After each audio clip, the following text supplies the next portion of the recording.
Bonjour, vous êtes propriétaire d'un logement et vous souhaitez mettre en location, mais vous avez peur des impayés. Sachez qu'il existe des solutions, parfois peu connues, pour sécuriser la location, qu'elle soit nue ou meublée. En effet, plusieurs dispositifs permettent de garantir le paiement du loyer.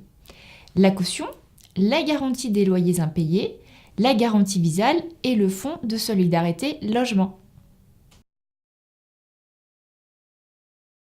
Le cautionnement, c'est la garantie la plus commune. En cas de défaut de paiement du locataire ou de dégradation, le bailleur peut se retourner vers la caution, c'est-à-dire une personne qui s'engage à payer à la place du locataire. Cette garantie est gratuite et concerne tous les locataires. Je vous conseille toutefois de vous assurer de la solvabilité de la caution en demandant par exemple son dernier avis d'imposition et ses 3 derniers bulletins de salaire. La caution peut être simple, c'est-à-dire que vous ne pourrez appeler la caution qu'après avoir relancé plusieurs fois le locataire. Je vous conseille d'ailleurs d'envoyer à la caution la copie de chaque lettre de relance adressée au locataire, et cela dès le premier impayé. Au contraire, si le contrat prévoit expressément que la caution est solidaire, vous pourrez vous retourner contre la caution dès le premier impayé. C'est beaucoup plus simple et rapide.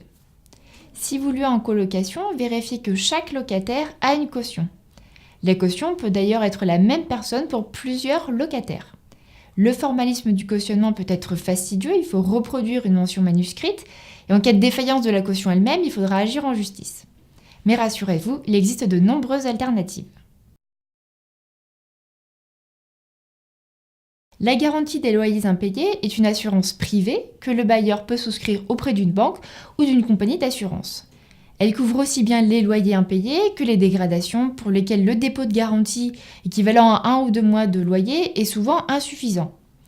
Avec elle, il n'y a aucun risque en cas d'impayé. La banque ou la compagnie d'assurance vous verse directement le loyer.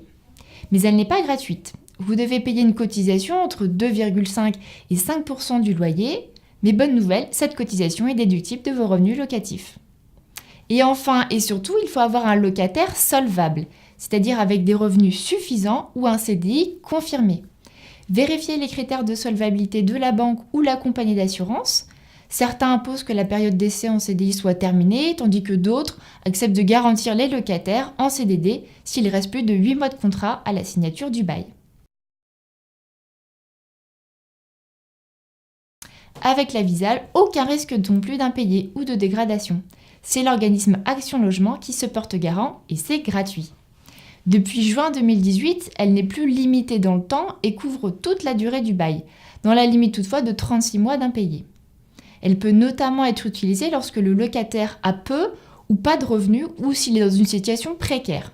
Ce sont les jeunes de moins de 30 ans, qu'ils soient étudiants, jeunes actifs ou chômeurs, et quels que soient leurs revenus. D'ailleurs, les étudiants non boursiers rattachés au foyer fiscal de leurs parents peuvent désormais en bénéficier. Et elle s'adresse aussi aux personnes de plus de 30 ans en situation précaire, c'est-à-dire sous promesse d'embauche, en CDD, en période d'essai, en intérim, en contrat d'apprentissage ou en mutation professionnelle.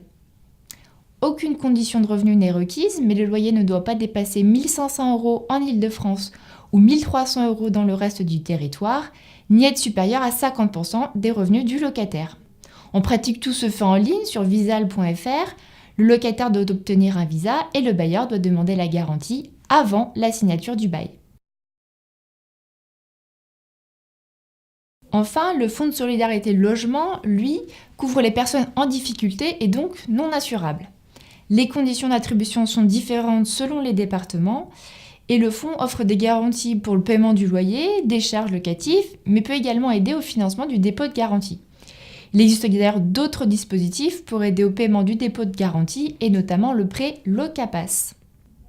Ces garanties ne sont en principe pas cumulables, mais l'une de ces solutions vous correspond à coup sûr. J'espère vous retrouver bientôt pour une prochaine vidéo.